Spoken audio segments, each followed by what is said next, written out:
Évangile de Jésus-Christ selon saint Jean, chapitre 14, du 1er au 12e verset.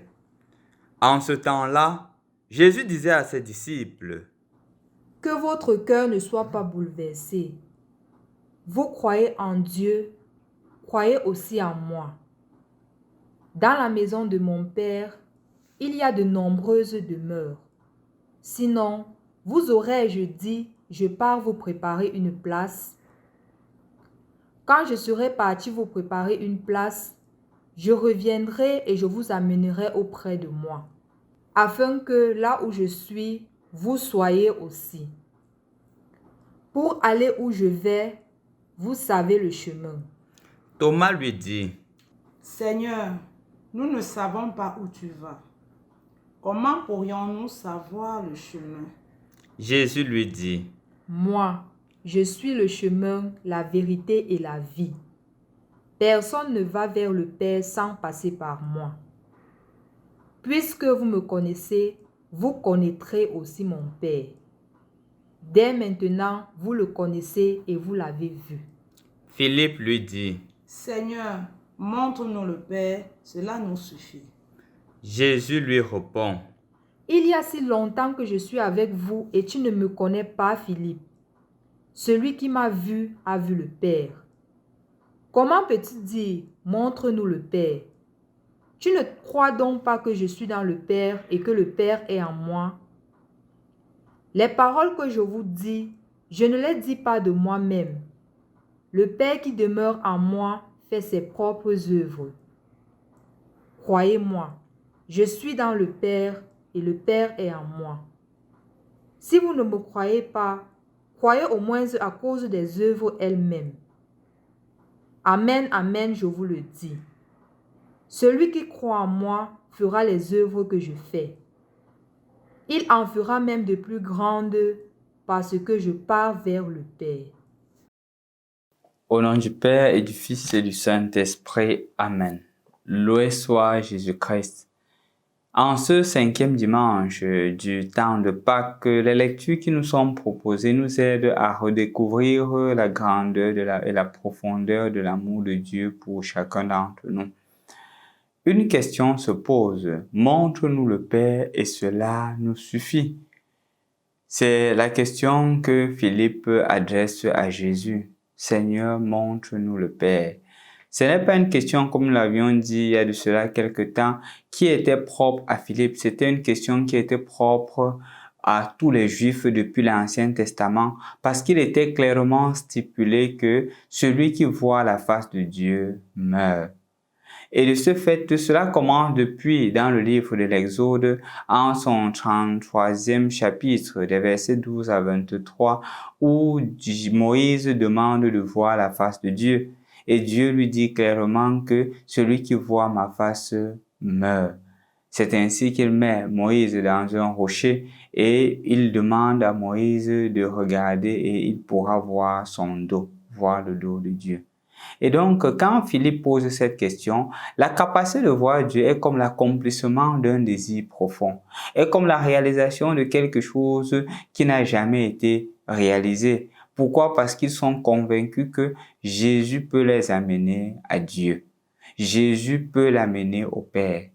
Il oublie une chose, c'est que Jésus n'est pas seulement celui qui amène au Père, Jésus est la face du Père. C'est pour cela que Jésus s'insurge, non? Quand il se met à dire, mais montre-nous le Père. Et Jésus dit que, mais depuis que tu es avec moi, tu ne te rends pas compte que je suis dans le Père et le Père est en moi. Qui me voit a vu le Père.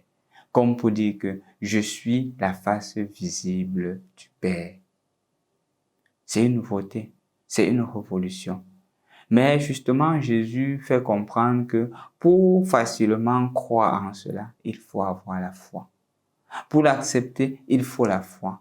C'est au-delà d'une attitude intellectuelle où on dit que c'est une vérité, 1 plus 1 est égal à 2. Et ça demande une adhésion de tout l'être de la personne. Et pour que cela se réalise, il faudrait justement que tout l'être de la personne s'y engage et accepte cette vérité de foi. Que Jésus est le visage du Père. Jésus est la face visible du Père. Ce qu'on n'avait pas pu voir depuis des années, depuis des siècles, est devenu réel. nous sommes capables de voir Dieu. Et justement, cela demande de la foi, chers frères et sœurs dans le Christ. C'est au-delà d'une spéculation. Cela demande une foi, une adhésion complète de l'être. Et comment est-ce que cela demande la foi? Cela demande la foi quand nous croyons aux œuvres que Jésus a posées. Quand Jésus dit par exemple que ceci est mon corps livré pour vous. Cela demande une adhésion. Croire que quand je reçois l'Eucharistie, je reçois le corps du Christ. Quand Jésus dit tout homme à qui vous remettrez les péchés lui seront remis. Quand je vais me confesser, c'est le Christ qui me pardonne. Cela demande la foi. Quand le prêtre dit je te baptise au nom du Père, du Fils et du Saint-Esprit, je crois que je suis baptisé dans le Père, dans le Fils, dans le Saint-Esprit. Cela demande la foi. En effet, chers frères et sœurs dans le Christ, cette parole est plus adressée à ceux qui ont reçu les sacrements à Pâques. Jésus, en d'autres termes, l'Église, en d'autres termes, voudrait leur rappeler leur engagement de chrétien et leur rappeler que ce cheminement dans lequel vous êtes engagé, ça ne demande pas seulement une assertion intellectuelle, cela demande un engagement de tout l'être de la personne. Croire vraiment que Jésus est présent dans le sacrement de l'Eucharistie, croire vraiment que le sacrement de la réconciliation, le sacrement de confession, lorsque je vais me confesser, je retrouve la sainteté originelle. Cela demande une foi profonde. Et cela ne peut se faire que si et seulement si nous croyons. Est-ce que du plus profond du cœur, nous croyons en la présence réelle de Jésus dans l'Eucharistie? Parce que cela a des conséquences, chers frères et sœurs dans le Christ. Si je crois en la présence réelle de Jésus dans l'Eucharistie, je crois aussi que quand Jésus a dit que celui qui mange ma chair et boit mon sang demeure en moi et moi je demeure en lui. En d'autres termes, moi aussi je deviens un alter Christi, je deviens un autre Christ, je deviens une lumière pour les autres. Est-ce que je crois? Je crois que moi aussi je suis une lumière pour le monde.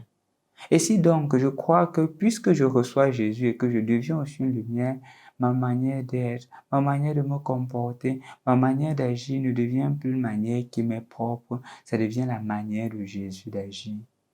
En effet, en ce 5e dimanche, la finalité est de croire vraiment que dans le sacrement que nous recevons, le sacrement de l'Eucharistie, le sacrement de la réconciliation, le Christ est réellement présent. Et puisqu'il est réellement présent, il demande de nous une adhésion totale de corps, d'âme et d'esprit. Croire vraiment que ce qui arrive dans ma vie, tous les événements font partie du plan de Dieu et je dois les voir avec le regard de la foi. Et ainsi, petit à petit, nous serons en cheminement vers la sainteté. Nous deviendrons saints comme lui, notre Père, est saint. Au nom du Père et du Fils et du Saint-Esprit. Amen.